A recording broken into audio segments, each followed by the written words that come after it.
ராமர் பத்தி ஏன் இந்த வெறி? ராமர் கோயிலுக்காக ஏன் பைத்தியமா இருக்காங்க? கோயிலை சீக்கிரமே திறக்க போறாங்க. இது எங்க போகுது? இது தவறானது இல்லையா? இல்லை, நான் அப்படிப்பட்ட வார்த்தைகளை பயன்படுத்த மாட்டேன். வெறி, பைத்தியம் இதெல்லாம் கடுமையான வார்த்தைகள். ஏன்னா 7-8,000 வருஷத்துக்கு அப்புறமும் ஒருத்தர் கோடிக்கணக்கான மக்களுக்கு ஊக்கமாக இருக்கணும்னா ஏதோ ஒன்று இருக்கணும். ஒருத்தருக்கோ 2 பேருக்கோ இல்லை, கோடான கோடி மக்களுக்கு பல ஆயிரம் வருஷத்துக்கு அப்புறமும் யாரோ ஒருத்தர் உத்வேகம் அளிக்கணும் அப்படின்னா ஏதோ ஒன்று இருக்கணும். அந்த ஏதோ ஒன்று நம்ம பார்க்கலைன்னா அதை வெறி, இது அதுன்னு சொல்லுவோம். இதை நான் சொல்லிக்கிறேன். ராமர் கோயிலுக்கு வருவோம். ராமருக்கு தன்னோட வாழ்க்கையில் தொடர்ந்து பிரச்சனைகள் தான். 1000 வருஷத்துக்கு அப்புறமும் அவருக்கு ரியல் எஸ்டேட் பிரச்சனைகள் இருக்குது. 1000 வருஷம் கழிச்சும் அவரோட நிலப்பிரச்சனைகள் தீரலை. அதனால் அவரை நேசிக்கிற மக்கள் அந்த நிலப்பிரச்சனையை தீர்க்க விரும்புகிறாங்க. உச்சநீதிமன்றம் தீர்வு கொடுத்துருச்சு. அதனால அவங்க கோயில் கட்ட விரும்புகிறாங்க. அது பக்தி. அதை ஏன் பைத்தியம்னும் வெறினும் சொல்லணும்? வேற வார்த்தை சொல்றேன், நீங்க அதையும் கடுமையானதுன்னு சொல்லுவீங்க. இது பிரிக்கிறது இல்லையா? இது ஏன் பிரிக்க போகுது? ஏன்னா இது 2 சமூகங்களை பிரிக்குது. இது ரத்தம் தோய்ந்த ஒரு கதை, அதாவது கொலைகளுடைய கதை, கலவரங்களுடைய கதை. கடந்த 800 வருஷமா இங்க நடந்திருக்கிறது. உலகத்துல வேற எந்த இடத்துல நடந்ததையும் விட அதிக ரத்தம் தோய்ந்தது. அடோல்ஃப் ஹிட்லரால யூதர்களுக்கு நடந்தது, வட அமெரிக்காவில் பூர்வக்குடி அமெரிக்க மக்களுக்கு நடந்தது, கம்போடியாவில் நடந்தது.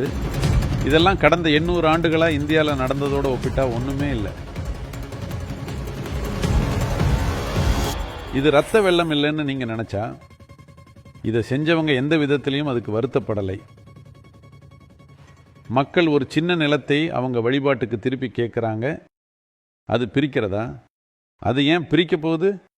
நீங்க கோயில்னு சொல்லாம ரியல் எஸ்டேட்னு சொல்றத நான் கவனிக்கிறேன். வேணும்னு அப்படி சொல்றீங்களா?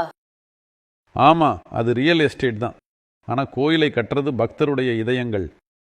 நிலம் வெறும் ரியல் எஸ்டேட் தான். ஆனால் அது அவங்களுக்கு புனிதமானது. ஏன்னா அது பிறந்த இடமா அடையாளம் காணப்பட்டிருக்கு. அதோடு அங்கே கோயில் இருந்துச்சா இல்லையாங்கிறத பற்றி கேள்வியே இல்லை. ஆயிரக்கணக்கான கோயில்கள் இடித்து தரைமட்டமாக்கப்பட்டுச்சு. ஏன்னா அதுதான் கொள்கை. அது இடிக்கப்படணும். வருங்காலத்திலையும் அது இடிக்கப்படும். அதை நாம் பாதுகாக்கலைன்னா வருங்காலத்திலையும் இடிக்கப்படும்.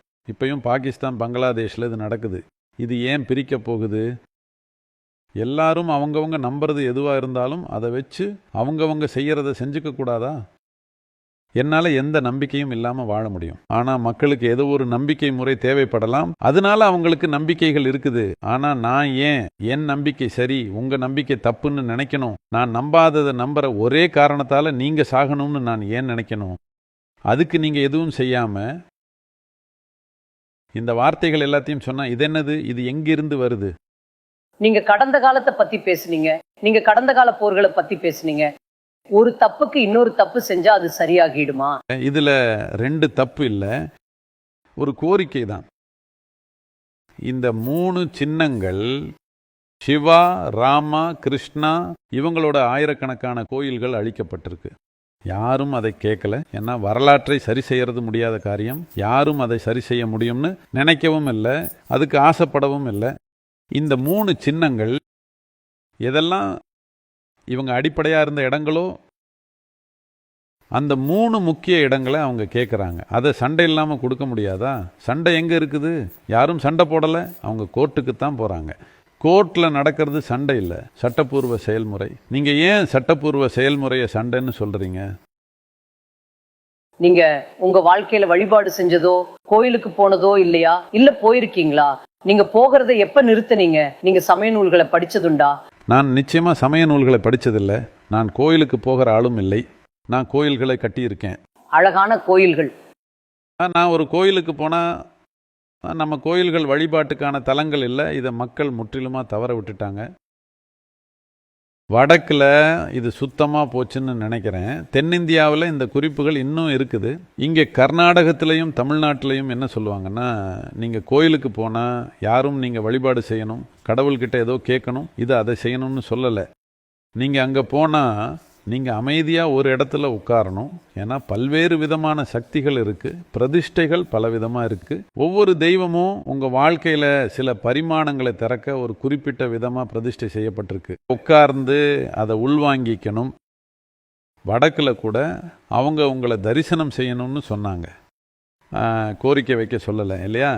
தரிசனம் அப்படின்னா அது ஒரு சக்தி உருவமாக இருக்கிறதால அதோட பதிவை உங்கள் மனசுலையும் இதயத்திலையும் எடுத்தால் அது உங்களை மாற்றமடைய செய்யும். அது ஒரு சக்தி வடிவமாக இருக்கிறதால பொருள் உருவம் ஒரு சட்டம் மாதிரி தான் அது இருக்குது, பார்க்கறதுக்கு அது தேவையாக இருக்குது. ஆனால் சக்தி உருவம் இருக்குது, அதை நீங்கள் உள்வாங்கிக்கணும். ஏன்னா நீங்கள் இப்போ ஹிந்துன்னு சொல்கிற இந்த நாகரிகம் இது துரதிருஷ்டவசமாக இப்போ ரொம்பவே தவறாக பயன்படுத்தப்படுது. இன்னும் பொருத்தமான சொல் சனாதனமாக இருக்கும். ஆனால் அதுவும் இப்போ கெட்ட வார்த்தை ஆயிடுச்சு. சனாதனம்னா நித்தியமானது. அதனால் இந்த கலாச்சாரத்தில் எல்லாத்தையும் அரவணைச்சிக்கிறதா இல்லாத எதுவும் நித்தியமானதாக இருக்க முடியாது. இந்த கலாச்சாரத்தில் வழிபாடுன்னு எதுவும் இல்லை. இந்த கலாச்சாரத்தில் தரிசனம் இருக்குது. இந்த கலாச்சாரத்தில் நம்ம ஆர்வம் சொர்க்கத்துக்கு போய் கடவுளோடு உட்கார்றது இல்லை. இந்த கலாச்சாரத்தில் தெய்வீகமாக ஆகிறது தான் நம்ம ஆர்வம். நம்ம தெய்வீகமாக ஆக ஆசைப்படுறோம். ஏன்னா தெய்வீகம்னு நம்ம கருதுறது மேலே உயர்ந்திருக்கிறது. சாதாரணமாக மனிதர்கள் வாழற செயல் எதிர் செயலுடைய வாழ்க்கைக்கு மேலே உயர்ந்திருக்குது. உதாரணத்துக்கு நிறைய பேர் இப்படி சொல்லுவாங்க, செய்தித்தாளில் கூட இப்படி எழுதுகிறாங்க, டெண்டுல்கர் கிரிக்கெட் கடவுள். ஏன்னா மக்கள் மனசில் அவர் காலத்திலேயாவது இப்போவும் அப்படி தான். நம்ம மனிதருக்கு என்ன முடியும்னு நினச்சோமோ அதை தாண்டி அவர் உயர்ந்தார். சும்மா ஒரு பந்தை அடிக்கிறது அவ்வளோதான். மக்கள் சத்குரு கடவுள்னு சொல்றாங்க, உங்களை பின்தொடர்றவங்க சத்குரு கடவுள்னு சொல்றாங்க. யாரும் அப்படியெல்லாம் சொல்லறதில்லை. அவங்க என்னை தினமும் வேலை செய்ய வைக்கிறாங்க. அவங்க அவர் கடவுள் அப்படின்னு சொல்லும்போது அவர் சொர்க்கத்தில் வாழறாருனோ வேற ஏதோ அபத்தத்தையோ அவங்க சொல்லலை. அவங்க என்ன சொல்றாங்கன்னா, மனிதர்களுடைய உச்சம்னு நாம நினைக்கிறதுக்கு மேல அவர் உயர்ந்திருக்கிறாரு, அதுக்கு மேலே உயர்ந்திருக்காரு. இப்படி தான் நம்ம ராமர் கிருஷ்ணர் எல்லாரையும் வழிபட்டோம். வாழ்க்கை அவங்க மேலே என்ன வீசினாலும் எல்லைகளை தாண்டி அவங்க உயர்ந்தாங்க. போர்க்களத்தில் கூட அவங்க நிதானமாக இருந்தாங்க. போர்க்களத்தில் கூட அவர் நகைச்சுவை செய்கிறாரு, அதனால அவருக்கு தலை வணங்குறோம். எல்லாரும் வாழவும் சாகவும் பயப்படும் போது யாராவது அதை தாண்டி இருந்தால் அவங்களுக்கு தலை வணங்குவோம். இப்போவும் இந்திய இராணுவத்தில் ஒரு மேஜர் அல்லது கர்னல் அல்லது யாரோ தோட்டாக்கள் பறக்கும்போது நிதானமாக இருந்தால் எல்லாரும் அவரை வழிபடுவாங்க. ஏன்னா அவர் ஏதோ ஒரு விதத்தில் உயர்ந்திருக்கிறாரு. அதனால இந்த கலாச்சாரத்தில் நாம் கடவுள்கிட்ட போகிறதுக்கு ஆசைப்படலை, நாம் அதுவாகவே ஆக ஆசைப்படுறோம். ஆனால் நமக்கு ஒரே கடவுளுங்கிற கருத்து இல்லை. நாம் எல்லாத்தையும் கடவுளாக பார்க்குறோம். ஒரு மரத்தை வணங்குறோம், ஒரு பசுவை வணங்குறோம், ஒரு பாம்பை வணங்குறோம், ஒரு பாறையை வணங்குறோம், ஆண் பெண் குழந்தை எதுவாக இருந்தாலும் வணங்குறோம். ஏன்னா உயிருடைய எந்த ஒரு துண்டுமே அதுக்குள்ள படைப்புடைய மூலம் துடிக்காமல் நடக்கலை. அதை நீங்கள் உணர்ந்தா அதை வணங்குவீங்க, இல்லைன்னா மாட்டீங்க.